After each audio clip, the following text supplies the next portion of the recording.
Hello friends, have a very good day and अस्सलाम वालेकुम friends. आज हमारे इंग्लिश स्पीकिंग के फुल कोर्स की जो अगली वीडियो होने जा रही है वो है फ्यूचर परफेक्ट कंटिन्यूअस के कुछ एग्जांपल्स वाली प्रैक्टिस सेशन वाली। सो फ्यूचर परफेक्ट कंटिन्यूअस के कुछ एग्जांपल्स हमने यहाँ पे लिख दिए हैं जिन्हें हम लिख करके और बना करके प्रैक्टिस करेंगे और इसी तरह की बहुत सारी सेंटेंसेस आप खुद से प्रैक्टिस कर सकते हैं। वैसे तो मैंने एग्जाम्पल सिर्फ आई थिंक 5 ही लिखे हैं। ये 5 ही सेंटेंसेस काफ़ी हैं आपको फ्यूचर परफेक्ट कंटिन्यूअस की बहुत सारी सेंटेंसेस बनाने को सिखाने के लिए। सो स्टार्ट करते हैं पहली सेंटेंस से। सो पहली सेंटेंस है 12 बजने तक वे 2 घंटों से सफ़र कर रहा होगा।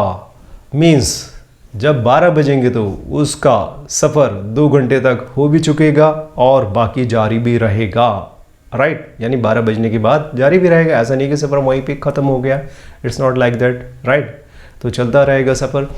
तो पहले नंबर के सेंटेंस है फंडा 126 में, यानी पॉजिटिव सेंटेंस है जिसे हम सीधे सीधे फार्मूले के अनुसार बना लेंगे। सो फार्मूला कहता है कि सबसे पहले चाहिए सब्जेक्ट। सो सब्जेक्ट ले लेते हैं। सब्जेक्ट कौन है भाई, ये देखना है। 12 बजने तक तो नहीं है, तो जो काम कर रहा है वो है वे। सफ़र करने का काम कर रहा है वे, तो वे की इंग्लिश चाहिए हमें फार्मूले के अकॉर्डिंग ही हम ले चुके हैं। फिर ही के अकॉर्डिंग विल हेल्पिंग वर्ब के तौर पर। फिर चाहिए हमें हैव, फिर चाहिए हमें बीन, फिर चाहिए हमें V1 + ing। और यहाँ पे काम हो रहा है सफ़र करने का, और सफ़र करने की इंग्लिश होती है ट्रैवल। और ट्रैवल में जो लास्ट में VEL आ रहा है, तो LE और ये V जो आ रहा है, L अपने आप में एक कॉन्सोनेंट है, E जो है वो अपने आप में एक वोवेल है, और V जो है फिर से एक कॉन्सोनेंट हो जाती है। तो जब CVC इस तरह से बन जाता है, उर्दू वाली साइड से अगर आप देखते हैं तो CVC अगर बन जाता है कॉन्सोनेंट वोवेल प्लस कॉन्सोनेंट, तो जो लास्ट वाला जो कॉन्सोनेंट होता है वो डबल हो जाता है। तो यहाँ पे ट्रैवलिंग ING लगाते वक्त डबल L हो जाएगा। ये CVC कंडीशन मैंने आपको समझा भी रखा है, आप जाके देख सकते हैं CVC कंडीशन मेरी वीडियोज़ में।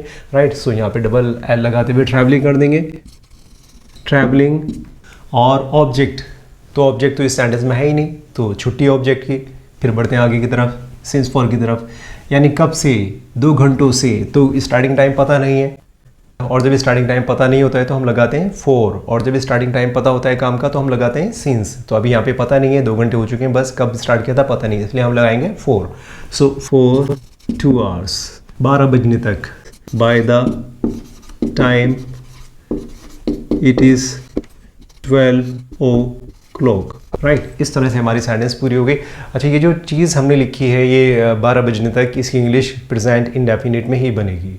राइट, फ्यूचर परफेक्ट या फ्यूचर परफेक्ट कंटिन्यूअस के बाद अगर किसी काम के होने को दिखाया जाता है तो वो प्रेजेंट इंडेफिनिट में आता है, इसीलिए हमने प्रेजेंट इंडेफिनिट में लिख दिया है इट इज़ 12 o'clock। और बाय द टाइम होने तक का मीनिंग देने के लिए इस्तेमाल किया जाता है। So by the time it is 12 o'clock। Right, sentence हमारी कंप्लीट हो जाती है। He will have been travelling for 2 hours लिखना भूल गया मैं, सॉरी। सो मैं आवर्स लिख देता हूँ, 2 hours bye the time it is 12 o'clock। अभी हमारी सेंटेंस पूरी हो गई। राइट, चलते हैं सेंटेंस नंबर 2 की तरफ। अगले महीने के अंत तक वे 3 महीनों से अंग्रेज़ी सीख रही होगी। मीन्स जहाँ अगले महीने का एंड होगा वहाँ उसे इंग्लिश सीखते सीखते 3 महीने हो चुके होंगे और उसका सीखना चल भी रहा होगा।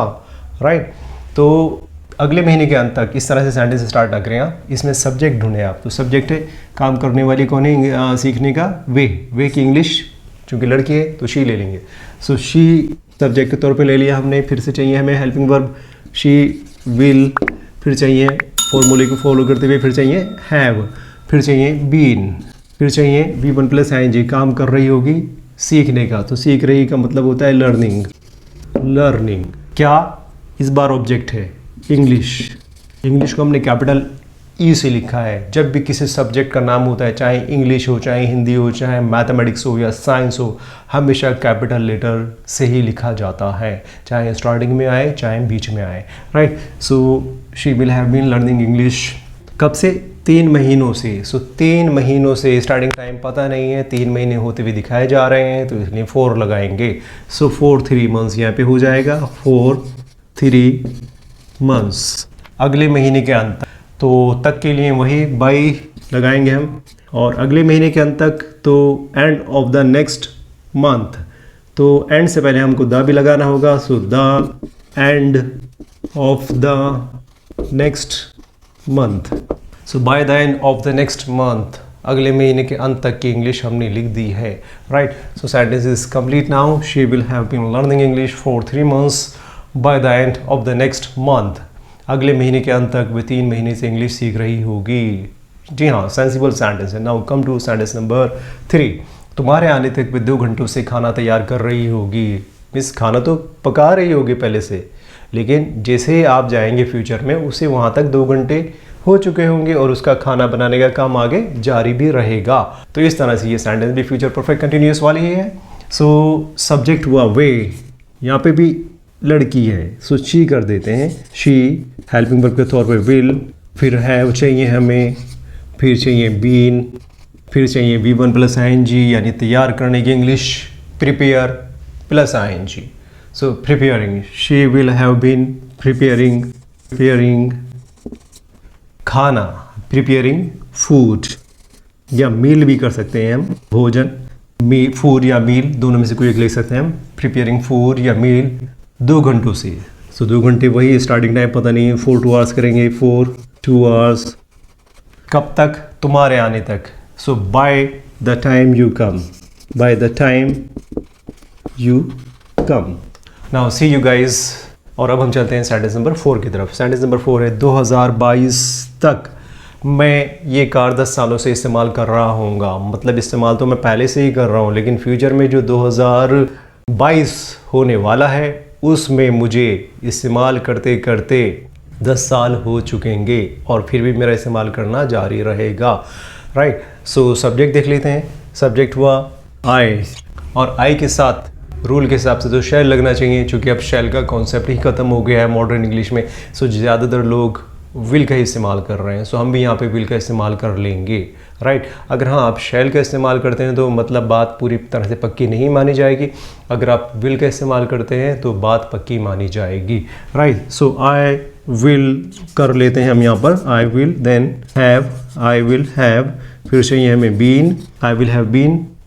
इस्तेमाल करने की बात हो रही है, सो V1 इस्तेमाल करने का यूज़ प्लस ING, यूजिंग यह कार, ऑब्जेक्ट के तौर पे दिस कार, 10 सालों से for 10 years, for 10 years, 2022 तक, by 2022। सो इतना ही काफ़ी है बस, by the time it is 2022।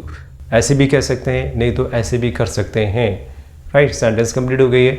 I will have been using this car for 10 years by 2022।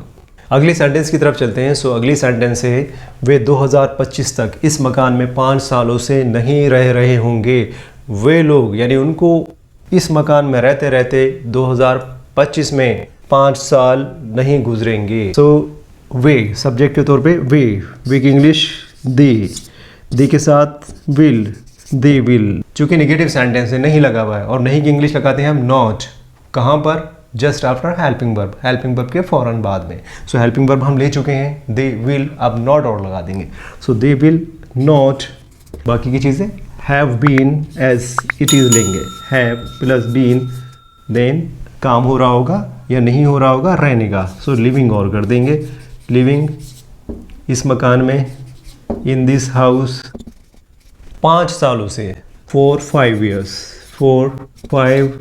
years 2025 तक, bye the time it is 2025। सो इस बार वाली सेंटेंस में मैंने bye the time it is 2025 करके लिख दिया है। ऊपर वाले में भी लिख सकते थे bye the time it is 2022, right. तो ऐसे भी चल जाता है और वैसे भी चल जाता है। तो इस तरह से आपने बहुत कुछ सीखा इन 5 सेंटेंसेस से, और इंट्रोगेटिव सेंटेंसेस बाकी हैं जो हम अगली वीडियो में करने जा रहे हैं। सो अगले वीडियो का इंतज़ार करें जो आपको जल्द ही मिल जाएगी। और गाइज़ अगर वीडियो आपको पसंद आती है तो लाइक करना ना भूलें, और आप लोग नए हैं इस चैनल पे तो सब्सक्राइब करना ना भूलें। Thank you very much. See you in the next video. Till then bye bye.